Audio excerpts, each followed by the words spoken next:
विश्वं दर्पणदृश्यमान् नगरी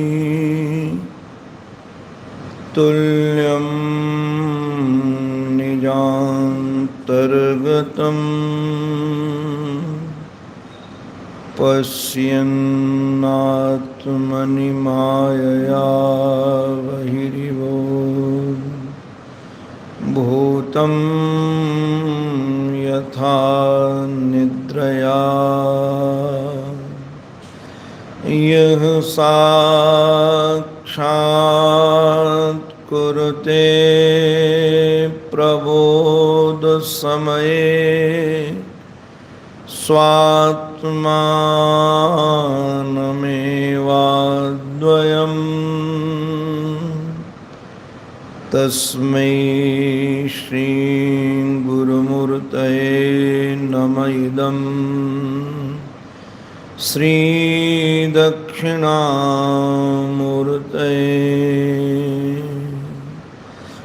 वृन्दावनेश्वर मुकुन्द मनोज्ञवेश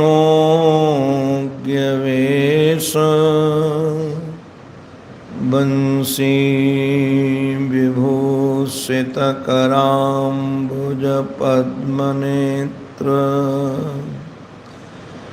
विश्वेश केशवव्रजोत्सवभक्तिवस्य देवेश पाण्डवपते मम देहि दास्यम्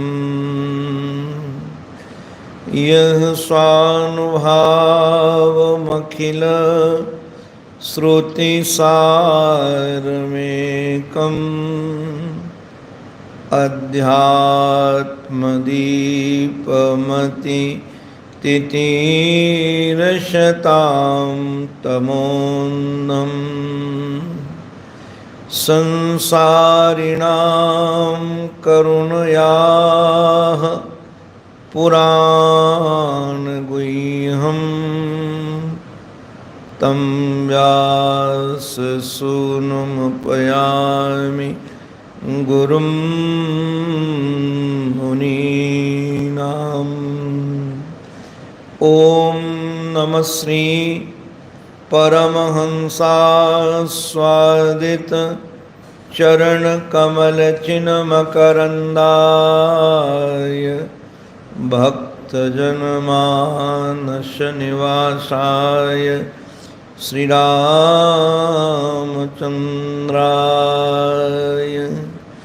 सद्गुरुं सद्गुणाधारं ध्यानगम्यं निरञ्जनम्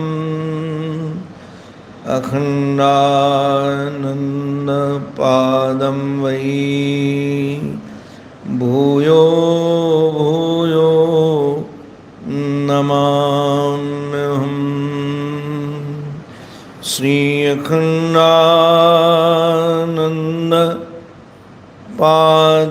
वै भूयो भूयो नमाम्यहम्।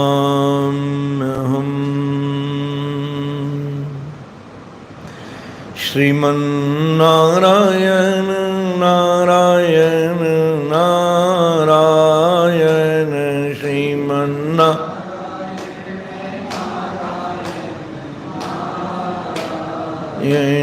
श्रीमन्नारायण नारायण नारायण श्रीमन्नारायण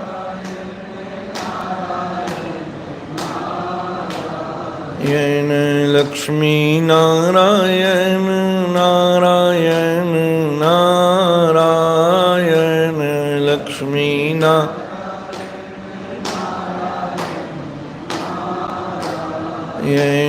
लक्ष्मीनारायण नारायण नारायण लक्ष्मीनारायण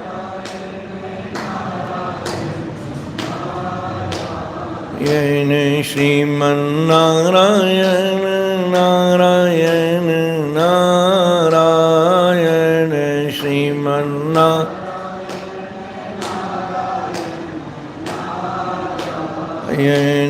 सद्गुरु नारायण नारायण नारायण सद्गुरु नारायण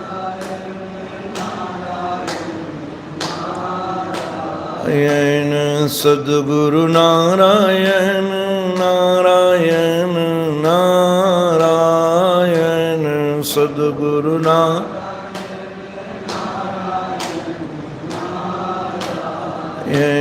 श्रीमन्नारायण नारायण नारायण श्रीमन्नारायण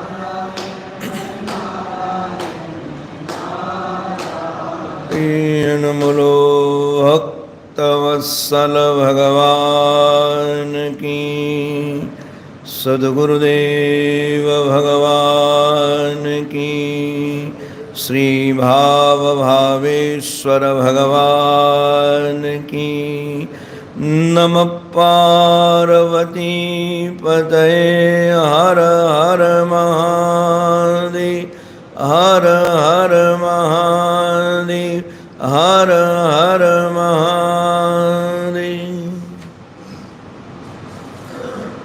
जीवन धन जीवन सर्वस्व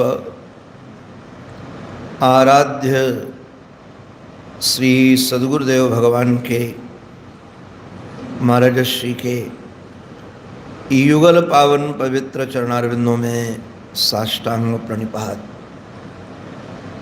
परमादरणीय पूज्य डॉक्टर स्वामी जी महाराज, परमादरणीय पूज्य स्वामी श्री महेशानंद जी महाराज, परमादरणीय पूज्य स्वामी श्री सेवानंद जी महाराज, पूज्य ब्रह्मचारी जी महाराज, पूज्य संत चरण भगवान की कथा से, भगवान के नाम से, धाम से, भगवान के भक्तों से, संतों से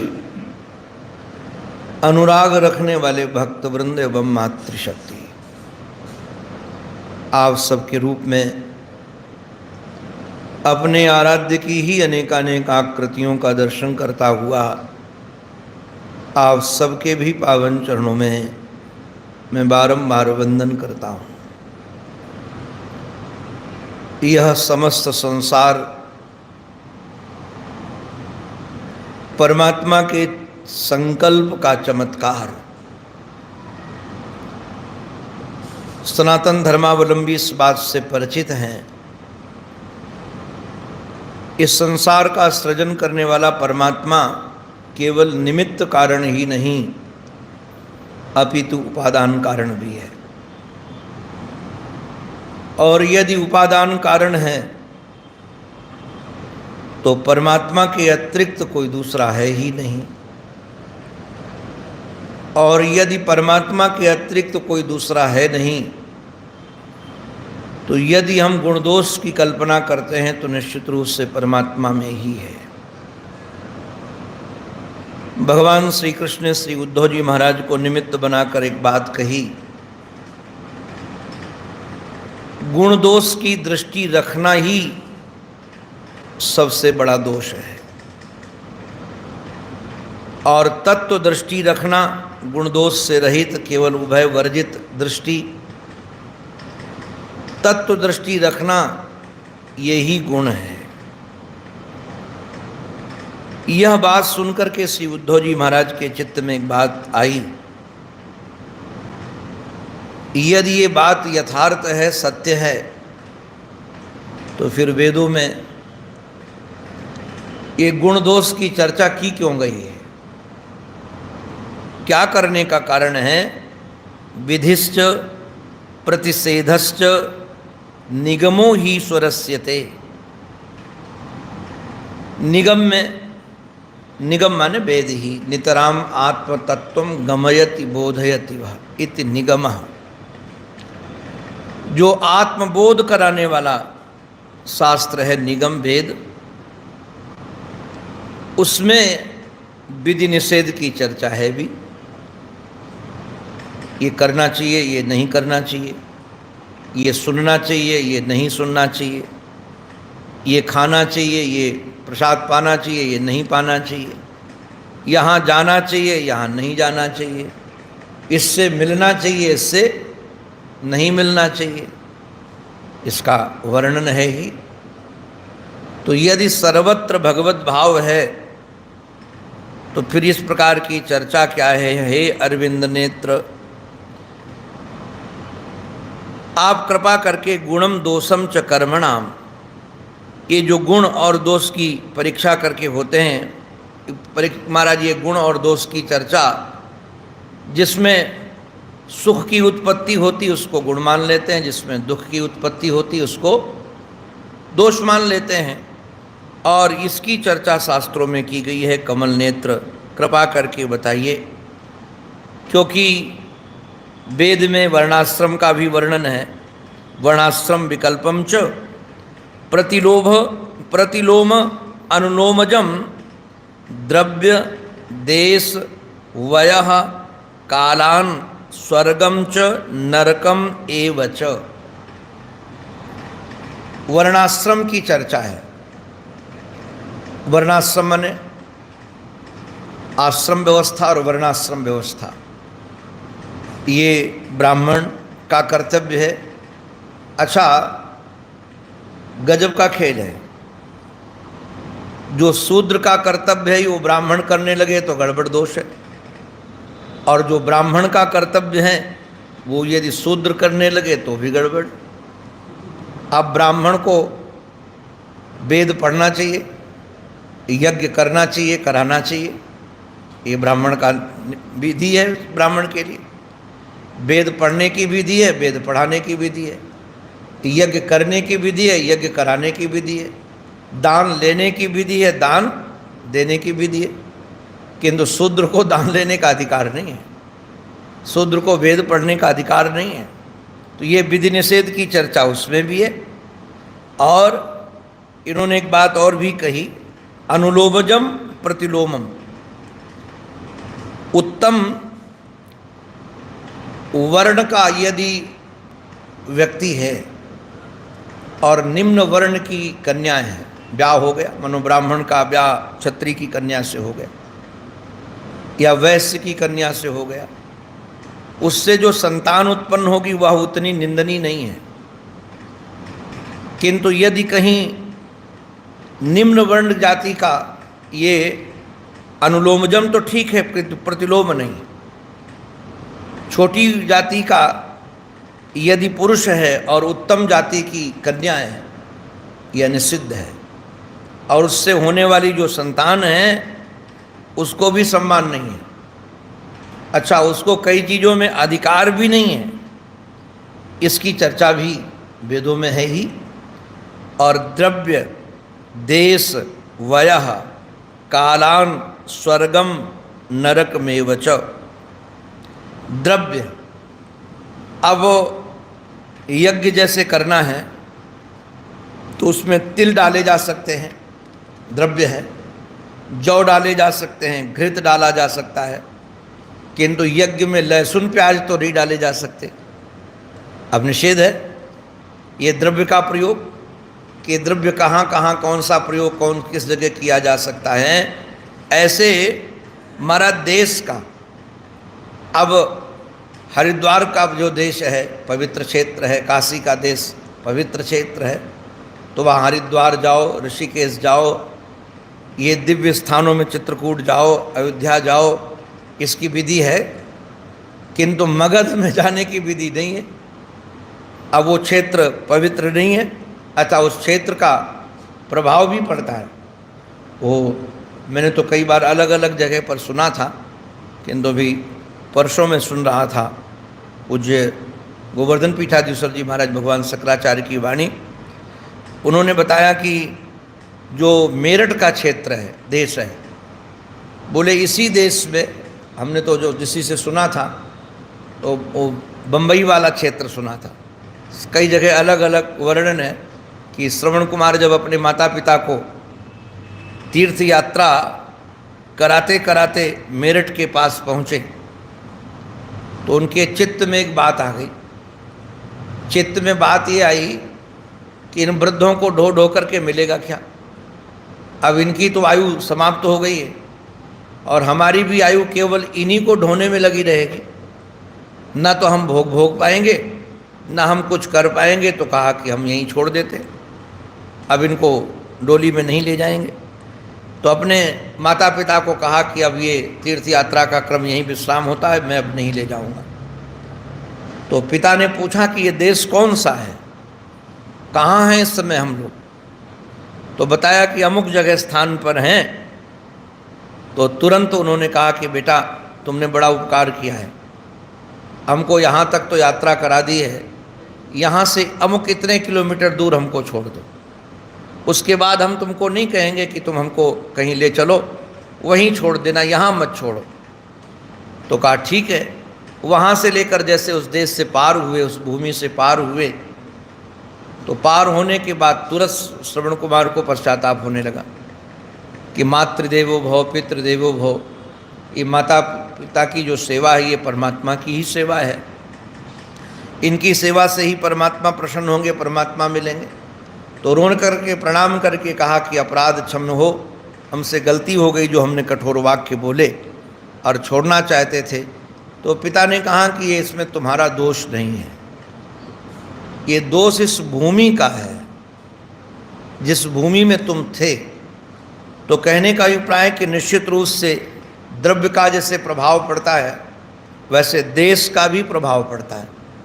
ये भोजन में हमने अनुभव किया है, जैसे शास्त्र में लहसुन प्याज निषिद्ध हैं, ये द्रव्य है। अब कई लोग कहते हैं कि महाराज सब चीज़ें खाने के लिए बनी हैं, उसमें क्या दिक्कत है? वो हमारे पूज्य स्वामी डॉक्टर स्वामी जी महाराज जानते हैं, वहाँ एक मदन लाल डाल मियाँ जी थे प्रेमपुरी में, तो ट्रस्टी थे और ट्रस्टी क्या हमारे ट्रस्टियों के अध्यक्ष थे। वो मेरे से बड़ा प्रेम रखते थे महर्षि के नाते। तो ऑफिस के बगल में ही संत निवास होता था, तो ऑफिस में जाने के पहले जब मैं वहाँ रुकता था तो पहले मेरे पास आते थे और प्रणाम करके थोड़ी देर बैठ करके और थोड़ी चर्चा करके जाते थे। तो ऐसे कोई चर्चा होने लगी तो हमने कहा कि हमको कोलेस्ट्रॉल बहुत बढ़ गया है। तो डाल मियाँ जी ने कहा कि मेरे पास एक लहसुन है और वो लहसुन वैष्णो देवी पर मिलता है, एक आक्षी एक ही होता है, एक ही पूरे गुठिया पे। तो हमने कहा मैं लहसुन तो खाता नहीं हूँ। अरे बोले आपको क्या पता है औषधियों में क्या क्या पड़ा रहता है, और उसमें लहसुन पड़ा है क्या पड़ा, तो आप तो औषधि समय कर खा लो। तो हमने कहा ठीक है। वो ला करके उन्होंने दूसरे दिन दे दिया और अपने नाम ने वो औषधि समझकर खाना प्रारंभ किया। दूसरे दिन ही, दूसरे या तीसरे दिन हमारे चपेट में हमारा रवि आ गया सेवा वाला, उसको खूब डांटा किसी बात को लेकर और बहुत तेज गुस्सा। तो हम सोचा इस पर डांटते तो नहीं, आज गुस्सा बहुत क्यों आ रहा है। तो बाद में पता चला जब किया कि कारण क्या है इसके पीछे, हेतु नहीं था गुस्से का, उसने इतनी बड़ी गलती भी नहीं की थी जिसमें हमको डांटना चाहिए था। किंतु मैंने सोचा कि फिर कारण क्या है इसमें जो क्रोध आ रहा है बहुत तेज। तो क्रोध का कारण यही था कि वह लहसुन जो खाना प्रारंभ किया था उसका गुण प्रकट हो रहा था। तो देखो द्रव्य का प्रभाव शरीर पर पड़ता है, जैसे औषधियों का प्रभाव पड़ता है, वो द्रव्य है, वो भी छोटी सी दवा भी क्या क्या काम करती है, वैसे ही द्रव्य का भी प्रयोग करता है। क्या आप खाते हैं, आप कैसे प्रयोग करते हैं, ऐसे ही वयः देश हमारा द्रव्य, फिर देश, देश का चर्चा मैंने की ही, वयः माने अवस्था। अब जैसे कोई यज्ञ करने की बात कही जाए, बोले ये बच्चा है, इसको यज्ञ करने का भी अधिकार नहीं है। जैसे गायत्री जपने का अधिकार जब तक यज्ञोपवीत न हो जाए तब तक नहीं है। अब अवस्था का कि अमुक अवस्था में यज्ञोपवीत होगा। तो वह ऐसे काल भी, अब काल का देखो कितना मतलब, भले ही सारा काल परमात्मा का स्वरूप है और भागवत में तो कालात्मा शब्द का प्रयोग किया है भगवान के लिए कि भगवान कालात्मा है। तो केवल कालात्मा का अभिप्राय ये नहीं कि उत्तरायण के तो आत्मा है, दक्षिणायन के नहीं है। भगवान उत्तरायण के भी आत्मा है, दक्षिणायन के भी आत्मा है। किंतु बड़े बड़े जो महाराज धर्म के जानकार है, भीष्म पितामह, ये भीष्म पितामह ज्ञानी भक्त हैं और भीष्म पितामह का जिस प्रकार से शरीर का समापन हुआ है, स्पष्टम स्पष्टम बृहदारण्य की वह श्रुति चरितार्थ हो जाती है। न तस्य प्राणा उत्क्रामंती यही वो परिलीयते, जिसको बोध हो जाता है उसके प्राण कहीं उत्क्रमण नहीं करते, यहीं लीन हो जाते। और भीष्म पितामह के प्राण कहीं उत्क्रमण नहीं किए, वहीं लीन हो गए। और भीष्म पितामह की प्रतिपादन शैली बड़ी अद्भुत है। शांति पर्व में उनका हृदय प्रकट होता है, उनका पूरा वीरता तो उनकी रणांगन में प्रकट होती है। वीरता का दर्शन रणांगन में है कि भगवान को भी शस्त्र उठाने के लिए मजबूर कर दिया। और उनकी विचार शैली का प्राकट्य सत्संग में है। उनका चिंतन की जो सरणी है, शैली है उनकी चिंतन की, वो जब सत्संग करते हैं तब प्रकट होता है किस प्रकार की विचारधारा है और उनके मन का प्रवाह क्या है, इसका प्राकट्य निश्चित रूप से स्तुति में उनके होता है। किंतु ऐसे भीष्म पितामह के जीवन में भी काल का प्रभाव था। उन्होंने कहा कि नहीं, हम दक्षिणायन में प्राण नहीं छोड़ेंगे, उत्तरायण में छोड़ेंगे। तो दक्षिणायन निषेध और उत्तरायण सम्मानित है, उसकी महाराज वर्णन किया गया कि ये विधि है, इसमें छोड़ो। ऐसे को अमुक अमुक काल में, कौन काल में कौन सा काम करना है, ये शास्त्र वर्णित करता है। प्रातः काल में क्या काम करना है, कितने काम ऐसे हैं कि प्रातः काल में ही करने चाहिए और कितने काम ऐसे हैं जो प्रातः काल में नहीं करने चाहिए, संधि काल में नहीं करने चाहिए। और इसका वर्णन शास्त्रों में है, स्पष्टम स्पष्टम। तो ये कह रहे हैं काल और कालान स्वर्गम नरकमेव च। स्वर्गम नरकमेव का अभिप्राय ये है कि जो स्वर्ग देने वाले कर्म हैं, अर्थात पुण्य कर्म, तो वो पुण्य कर्म करने चाहिए। और जो नरक देने वाले कर्म हैं, अर्थात पाप कर्म, विधि निषेध कर्म जो है, वैसे तो कर्मा कर्म विकर्मेति वेदवादो न लौकिकः, एकादश स्कंद। नौ योगेश्वर संवाद में इसका वर्णन जब पूछा योगेश्वर से निमि जी महाराज ने कि कर्म किसे कहते हैं, अकर्म किसे कहते हैं, विकर्म किसे कहते हैं, कर्म का स्वरूप क्या है, कौन सा कर्म करना चाहिए, कौन सा कर्म नहीं करना चाहिए, तब नौ योगेश्वरों में से महाराज ने वर्णन किया कर्म, अकर्म और विकर्म, ये तीन हैं। कर्मा कर्म विकर्म, ये वेदवादो न लौकिका, इसमें वेद में ही वर्णन है, ये कोई कल्पना नहीं है कि ये करो ये न करो। अगर ये इसका वर्णन न हो तो निश्चित रूप से गृहस्थ का क्या कर्तव्य है, ब्रह्मचारी का क्या कर्तव्य है, वानप्रस्थी का क्या कर्तव्य है और हमारा सन्यासी का क्या कर्तव्य है, कहाँ से पता चलेगा उसकी विधि का। महर्षि तो हमारे कहते हैं जैसे गृहस्थ में पुत्रोत्पत्ति करना धर्म है, किंतु गृहस्थ को छोड़कर अन्य आश्रम में जाना करना अधर्म है। ऐसे ही गृहस्थ आश्रम में पत्नी को साथ रखना धर्म है, किंतु संन्यास लेने के बाद पत्नी को साथ रखना धर्म नहीं है। तो जो आज धर्म है वो अधर्म बन गया, जिसको हम धर्म के रूप में मानते थे। अब उदाहरण के लिए मानो कोई ब्रह्मचारी है, वहाँ संध्या वंदन कर रहा था, रोज हवन कर रहा था, और जैसे उसने संन्यास ले लिया तो अब उसको संध्या वंदन की ज़रूरत नहीं है, उसको हवन की ज़रूरत नहीं है। कई लोग महाराज कहते हैं, वो मैंने एक भगवत्पाद शंकराचार्य भगवान से पूछा प्रणाम करके, हमने कहा कि हमारे महाराज श्री यज्ञशाला में नहीं जाते थे। हमको विष्णुकांत शास्त्री जी ने बताया, कहते थे कि सन्यासी को यज्ञशाला में आने की आवश्यकता नहीं है, और आप इतना बड़ा यज्ञ करा रहे हैं और स्वयं उस यज्ञ में जाकर के बैठकर स्वाहा स्वाहा भी करते हैं, तो ये सन्यासी का कर्तव्य है कि नहीं है।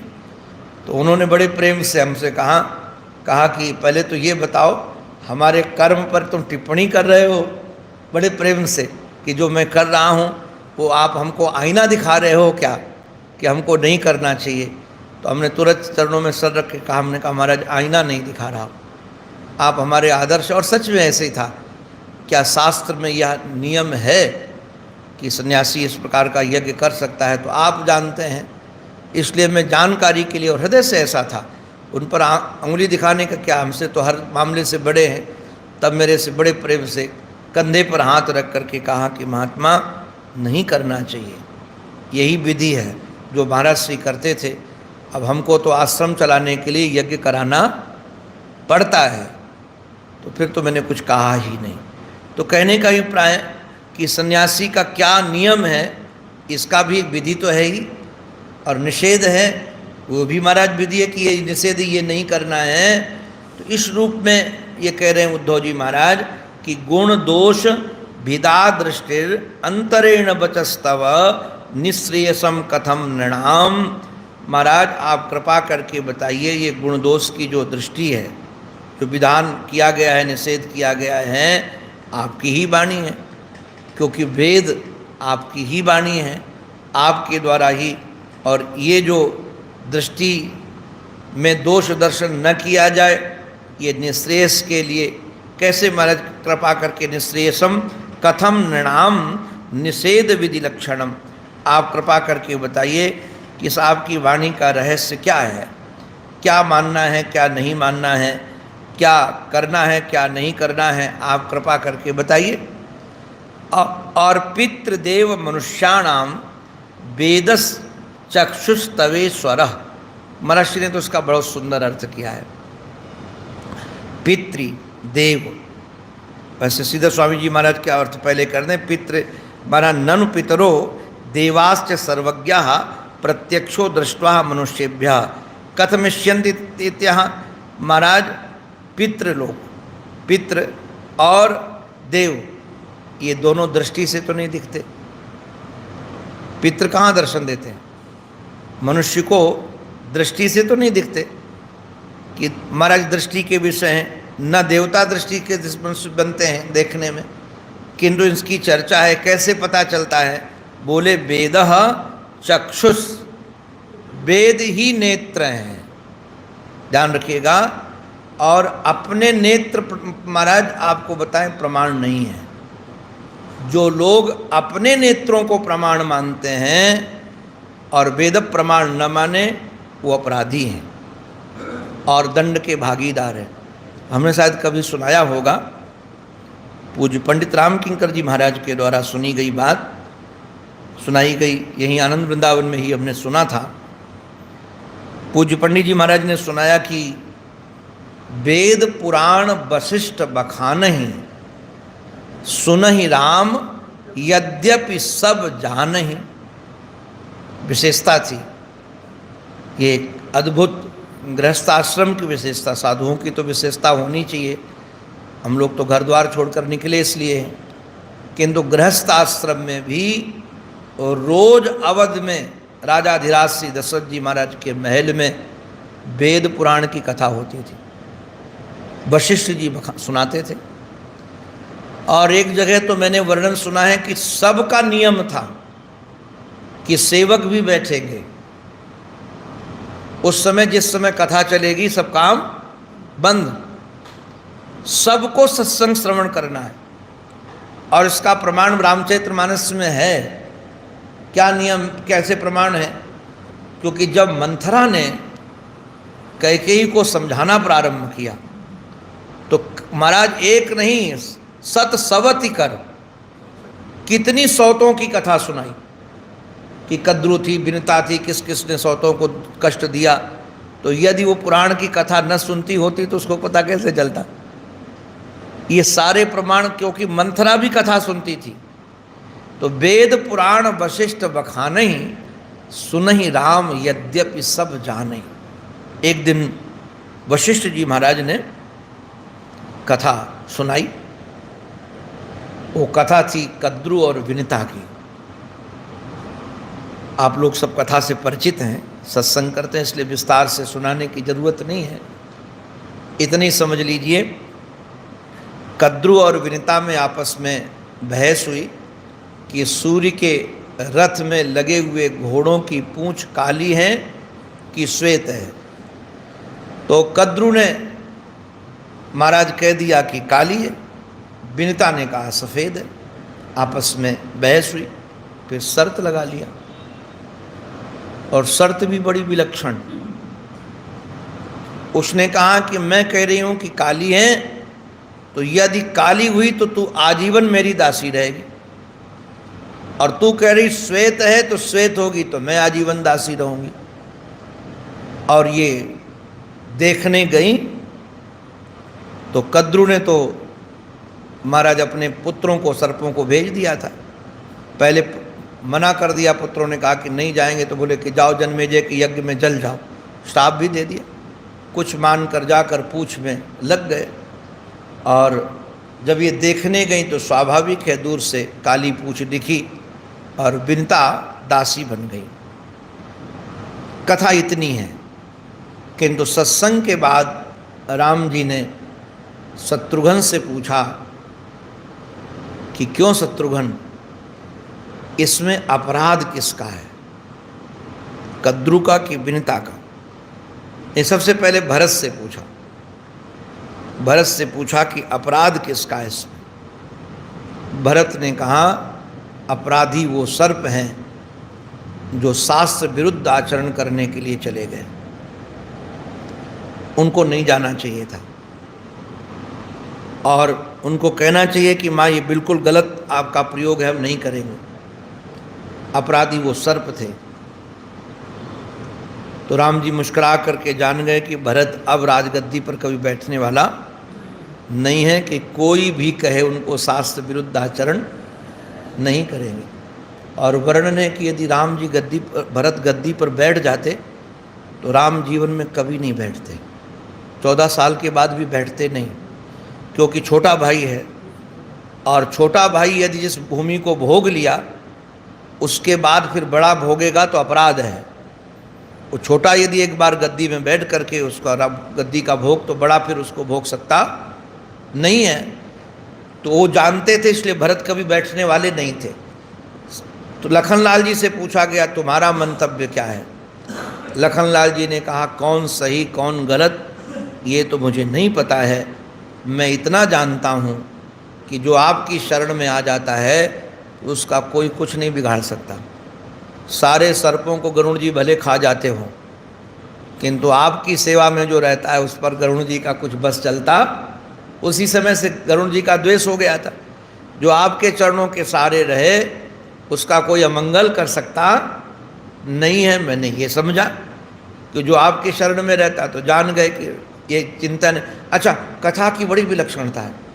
मैं कई बार सोचता हूँ कथा एक ही होती है, किंतु धरातल के आधार पर उसको सब अपने अपने ढंग से समझते हैं। जरूरी नहीं है कि जो एक विरक्त महापुरुष जिस धरातल से कथा समझे वैसे सामान्य समझे। तो हम लोग देखते हैं पूरा कथा करते करते एक अनुभव हो रहा है। कई लोग आकर कहते महाराज आज कथा बहुत अच्छी हुई। तो हम पूछते हैं अच्छे में क्या तुमको अच्छा लगा? तो जो हमने चुटकुला सुनाया होता है हंसाने के लिए वो वही सुनाते हैं। आज हमको कह रहे तो कल बात बहुत अच्छी लगी हमको। क्या अच्छी लगी? एक सज्जन कह रहे बड़े खुश थे, बोले कल से मैं चिंतन कर रहा हूँ। हमने क्या अच्छी लगी बात आपको? बोले दोष दर्शन फिर कथन फिर कल है। तो हमने कहा वो व्यवहार की बात थी, अपने तो अध्यात्म पकड़ना चाहिए। तो धरातल जिसका जैसा होता है वो उस धरातल के आधार पर कथा पकड़ता है। भरत का धरातल अलग, श्री लखनलाल जी का धरातल अलग, राम जी के साथ रहने वाले लोगों का धरातल अलग। वैसे तो चतुर्व्यूह है ये, चारों एक ही हैं, विलक्षणता ही है, किंतु उसके बाद भी धरातल है पाठ केला। शत्रुघ्न लाल से पूछा गया कि तुम्हारा क्या मंतव्य है? बोले महाराज इसमें कौन सही कौन गलत हमको तो कुछ निर्णय समझ में आता नहीं है। अपने महापुरुष लोग जिस पथ पर चले अपने उसी पथ पर चल पड़ना चाहिए। महाजनों एन गतस्स पंथाः, रास्ता वही है जिसमें चले उनका अनुसरण करना चाहिए। फिर तीनों भाइयों ने हाथ जोड़ करके कहा कि इसमें अपराधी कौन है, आप क्या मानते हो? भरत जी का मानना तो निश्चित रूप से ठगी की जिसने वो अपराधी है, अर्थात कद्रू अपराधी है। और भरत जी का मानना यही था, और वो सर्प है जो है शास्त्र विरुद्ध आचरण किए वो अपराधी है। किंतु राम जी से पूछा गया तो राम जी ने कहा बिनता अपराधी है, इसमें बिनता का अपराध नहीं है। आश्चर्य लगा कि उसने तो सही बात कही थी, वो ठगी गई और उसको अपराधी क्यों कहा जा रहा है? तब श्री राम जी ने कहा कि विनता ने अपनी आँखों पर विश्वास किया, शास्त्र की बातों पर विश्वास नहीं किया। यदि शास्त्र में वर्णित है, ध्यान दीजिएगा, यदि वेद में वर्णित है कि सूर्य के रथ में जुड़े हुए घोड़े सफ़ेद रंग के हैं, उनकी पूंछ सफ़ेद है, तो भले हमको आँख से दिखे कोई वस्तु काली कि हमारी आँख का दोष हो सकता है, किंतु शास्त्र में लिखा हुआ वाक्य गलत नहीं हो सकता है। इतना शास्त्र पर कई लोग महाराज कहते समय बदल गया है, हमको आकर कहते पहले भागवत में जो है वर्णन था, ऐसी घट साधन किए जा सकते हैं। हमने कहा दिव्य दृष्टि थी वेदव्यास जी महाराज की, तो वेदव्यास जी महाराज कह देते कि कल युग में नहीं होगा, या कुछ इस काल के लिए वर्णन है। तो जो शास्त्र में वर्णित है, हमसे भले नहीं हो रहा है वो अलग बात है, हमसे नहीं सद रहा है वो अलग बात है, किंतु उसमें निश्चित रूप से सत्यता है। तो ये वेदस चक्षुस्तवेश्वर, वेद महाराज नेत्र हैं, नेत्र। तो जो श्रेयस कामी हैं, जो मोक्ष कामी हैं, उनके लिए साधन क्या है, साध्य क्या है, आप कृपा करके हमको वर्णन कीजिए। और इसकी संगति कैसे लगेगी, हमारे श्री ठाकुर बड़े सहज ढंग से इसका विभाग करते हैं, उसकी चर्चा हम क्रमशः करेंगे।